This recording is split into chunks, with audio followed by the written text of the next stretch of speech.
Hi friends, welcome back to my channel. ఈరోజు మీకు ఈ సీరియల్లో ఏం జరిగిందో తెలుసుకోవాలి అనుకుంటున్నారా? అయితే వెంటనే మనం వీడియోలోకి వెళ్ళిపోదాం. ఇక రామలక్ష్మి అయితే మీటింగ్లో సందీప్ని నోరెత్తకుండా అదరగొడుతుంది. రామలక్ష్మి మాటలకి సందీప్ చాలా కోపంగా, కావాలని నువ్వు మనసులో ఏదో పెట్టుకొని ఇదంతా చేస్తున్నావని చెప్పి రామలక్ష్మి మీద సీరియస్ అయిపోతూ ఉంటాడు. ఇదంతా చూసిన సీతాకాంత్, ఆపండి ఆపండి, ఏదైనా మంచి ల్యాండ్ తీసుకురమ్మని చెప్తే ఇట్లా మీ ఇద్దరు కోట్లాడుకుంటారేంటి? అయినా మంచి ల్యాండ్ తీసుకురమ్మంటే ఇలా కన్స్ట్రక్షన్కి పనికిరానివన్నీ చూపిస్తున్నావేంటి అని చెప్పి సందీప్కి వార్నింగ్ ఇచ్చి మీటింగ్ని అంతటితో క్లోజ్ చేస్తాడు. ఇంకా అక్కడి నుంచి అందరూ వెళ్తూ ఆఫీస్లో ఉన్న ఒక అమ్మాయి రామలక్ష్మిని, మేడం ఈరోజు లంచ్ మాతో చేస్తారా అని అడగడంతో వెంటనే అక్కడికి సీతాకాంత్ కూడా వచ్చి, ఆఫర్ కేవలం తనకి మాత్రమేనా, మాకు లేదా అని చెప్పి ఇంకా రామలక్ష్మితో పాటు నేను కూడా వస్తానన్నట్టుగా సీతాకాంత్ చెప్తుంటాడు. కానీ ఆ అమ్మాయి తన కోసమే సీతాకాంత్ వస్తున్నాడని తన మనసులో తెగ సంబరపడిపోతూ ఉంటుంది. అలాగే సీతాకాంత్, సందీప్ నువ్వు కూడా భోంచేద్దువురా అని పిలవడంతో దానికి సందీప్, మీరు వెళ్ళండి అన్నయ్య, నాకు కాస్త వర్క్ ఉంది అని చెప్పి అక్కడి నుంచి సందీప్ పక్కకి వెళ్ళిపోతాడు. ఇక వీళ్ళందరూ కూడా క్యాంటీన్ దగ్గర డైనింగ్ టేబుల్ మీద కూర్చొని భోజనం చేస్తూ, ఇక సీతాకాంత్ అయితే రామలక్ష్మిని అలానే రెప్ప వేయకుండా ప్రేమగా చూస్తూ ఉంటాడు. ఇక రామలక్ష్మి కూడా సీతాకాంత్ వైపు అలానే ప్రేమగా చూస్తుంది. ఇలా ఒకరి కళ్ళల్లో ఒకరు చూసుకుంటూ భోజనాన్ని తింటుంటారు. కానీ వాళ్ళల్లో తన కొలీగ్ సీతాకాంత్ తననే చూస్తున్నాడని అపోహపడి తను కూడా ఒక విధంగా మెలికలు తిరిగి సిగ్గుపడుతూ ఉంటుంది. ఇక ఇది ఇలా ఉండగా సందీప్ అయితే శ్రీలతకి ఫోన్ చేసి, అమ్మా అసలు ఇక్కడ ఏం జరుగుతుందో తెలుసా? అనవసరంగా ఆ రామలక్ష్మిని నాకు అసిస్టెంట్గా అపాయింట్ చేసావు, కానీ అది నన్ను ఏం చేస్తుందో నీకు తెలుసా అని చెప్పి సందీప్ శ్రీలత మీద అరుస్తాడు. శ్రీలత, ఏమైంది సందీప్, ఎందుకు అంత కోపంగా ఉన్నావు? అసలు ఏం జరిగిందో ముందు చెప్పు అని అంటుంటే, చూడు మమ్మీ, 2 ల్యాండ్స్ తీసుకొచ్చి మనం కావలసిన డబ్బుని సంపాదించుకోవాలి అనుకున్నాం. కానీ ఆ 2 ల్యాండ్స్ కన్స్ట్రక్షన్కి పనికిరావని చెప్పి అందరి ముందు నా పరువు తీసేసింది రామలక్ష్మి. అనవసరంగా దాన్ని ఇక్కడ అసిస్టెంట్గా పెట్టి నన్ను నోరెత్తకుండా చేసేసావు అని చెప్పడంతో, ఏం మాట్లాడుతున్నావు? 2 ల్యాండ్స్ కూడా ఒక్కటి కూడా ఓకే అవ్వలేదా అని అంటుండే, ఎక్కడమ్మా ఒక్కటి కూడా ఓకే అవ్వలేదు అని చెప్పి ఇక సందీప్ శ్రీలత మీద సీరియస్ అయిపోతూ ఉంటాడు. శ్రీలత, సరే సందీప్, నువ్వు కంగారు పడకు, నేను ఆలోచిస్తాను. అదే ఆఫీస్లో నువ్వు ఈ ఉద్యోగంలో పనికిరావు, కనీసం ఈ ఆఫీస్లో వర్క్ చేసే వాళ్ళకి కాఫీలు కూడా కలపలేవు అని చెప్పి ఎవరి అండ చూసి రెచ్చిపోతుందో ఆ రామలక్ష్మి, అదే సీతాకాంత్తో నిర్దాక్షిణ్యంగా బయటకు గెంటిస్తాను అని చెప్పి ఇంకా శ్రీలత సందీప్తో చెప్పడంతో, సందీప్ ఏం చేస్తావో, అంతలోనే ఈ రామలక్ష్మి నన్నే సీతాకాంత్తో బయటికి గెంటించేలా ఉంది అని చెప్పి ఇంకా సందీప్ ఫోన్ కట్ చేస్తాడు. అక్కడ ఉన్న శ్రీవల్లి శ్రీలతతో, అత్తయ్య ఏమైందో చెప్పండి అత్తయ్య, ఆయన ఫోన్ చేసినట్టున్నారు, ఏం జరిగింది? ఈరోజు ఆయన అనుకున్నట్టుగా ఆ 2 కాంట్రాక్ట్స్ ఓకే అయిపోయినాయా? ఇక నాకు డైమండ్ నెక్లెస్ వచ్చేస్తుందా అని అంటుంటే, ఆగవే నువ్వు, విసిగించకు, అసలు ఏం జరిగిందో తెలుసుకోకుండా ఏంటి ఆత్రం అని అంటుంటే, ఏమైంది అత్తయ్య, ఖచ్చితంగా రామలక్ష్మి చేతిలో చిత్తుగా చీవాట్లు తిన్నాడా ఏంటి నా దొంగ మగుడు అని చెప్పి ఇక శ్రీవల్లి చెబుతుంటే, ఏయ్ నోరు మూసుకొని లోపలికి పో అని చెప్పి అక్కడి నుంచి శ్రీలత తన కోడలు శ్రీవల్లిని వెళ్ళిపోమని చెప్తుంది. శ్రీలత, రామలక్ష్మి, నువ్వు నాకే కాకుండా అక్కడ నా కొడుకు చేసే పనులకు కూడా అడ్డం పడుతున్నావు కదూ, చెప్తా, నీ పని చెప్తా, నువ్వు ఆఫీస్కి దేనికోసం వెళ్ళావో చెప్తా అని చెప్పి ఇక శ్రీలత తన మనసులో అనుకుంటూ ఉంటుంది. ఇక్కడ చూస్తే లంచ్ ఫినిష్ అయినాక ఇక రామలక్ష్మి అక్కడి నుంచి తన బాక్స్ని క్లియర్ చేసుకొని వెళుతూ ఉండగా ఇంకా సీతాకాంత్ అలాగే రెప్ప వేయకుండా రామలక్ష్మిని చూస్తూ ఉంటాడు. ఇంకా తన పక్కన ఉన్న తన కొలిక్ కూడా రెప్ప వేయకుండా సీతాకాంత్ని అలానే చూస్తుంది. అది గమనించిన రామలక్ష్మి ఇద్దరి మధ్యలో కూర్చుని, హలో, భోజనం ప్లేట్లో భోజనం అయిపోయి అరగంట అవుతుంది, ఇంకా మీరు అలానే ఉండిపోతారా అని అడగడంతో, లేదు రామలక్ష్మి, నిన్నిలా చూస్తుంటే నాకు ఎంత భోజనం తిన్నా ఫీలింగే కలగటం లేదు అని చెప్పి సీతాకాంత్ ఇక రామలక్ష్మి మైకంలో పడిపోయి మాట్లాడుతూ ఉంటాడు. ఇక్కడ చూస్తే తన కొలిక్, హలో మేడం, ఏంటి మీరు భోజనం చేసి అరగంట అవుతుంది, మీరెందుకని ఇలానే ఉండిపోయారు అని అంటుంటే, మేడం మీరు ఎంతో లక్ అయితేనే కానీ సీతాకాంత్ సార్ లాంటి భర్త దొరకరు, కనీసం ఆయనకి నాకు ఉన్న మధ్యలో ఉన్న బంధాన్ని మాత్రం విడగొట్టకండి అని చెప్పి తను ఏదేదో మాట్లాడేస్తుంది. ఏయ్, ఏం మాట్లాడుతున్నావు, ముందు డ్యూటీ టైం అయింది, వెళ్ళు అని చెప్పి సీతాకాంత్ లేచి తన మాటలకి గట్టిగా అరుస్తాడు. ఒక్కసారిగా తను మెలకువలోకి వచ్చి సారీ సార్ అని అనుకుంటూ అక్కడి నుంచి వెళ్ళిపోతుంది. ఇక రామలక్ష్మి అది చూసి తనలో తను నవ్వుతూ ఉంటుంది.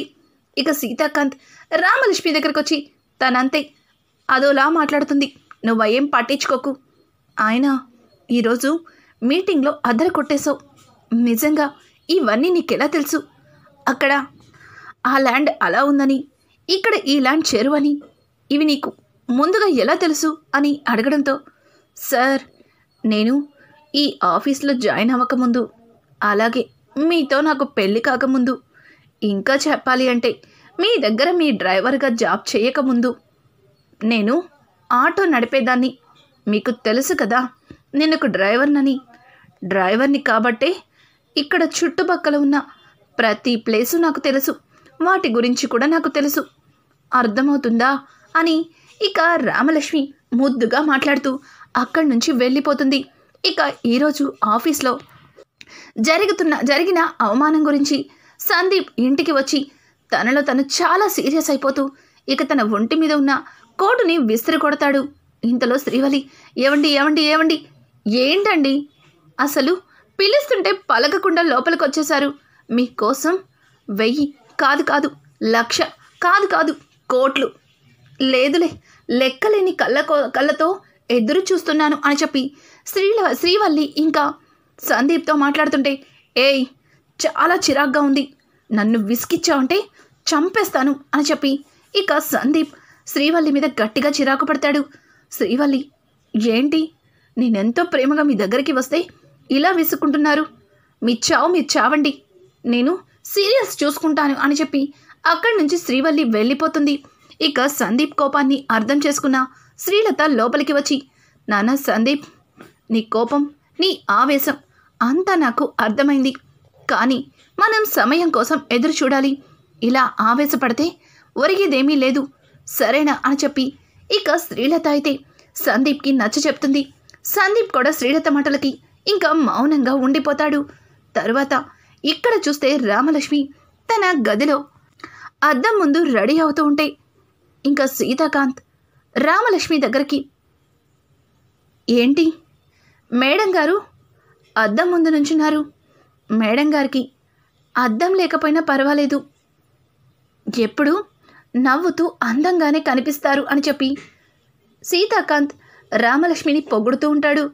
రామలక్ష్మి, ఏంటి సార్ ఈరోజు కొత్తగా మాట్లాడుతున్నారు, కొత్తగా కవితలు కూడా చెప్తున్నారు, మీరు నాతో ఏమన్నా చెప్పాలి అనుకుంటున్నారా అని అనడంతో దానికి సీతాకాంత్, అవును, ఈరోజు నీతో నా మనసులో ప్రేమని నీకు చెప్పేయాలి అనుకుంటున్నాను,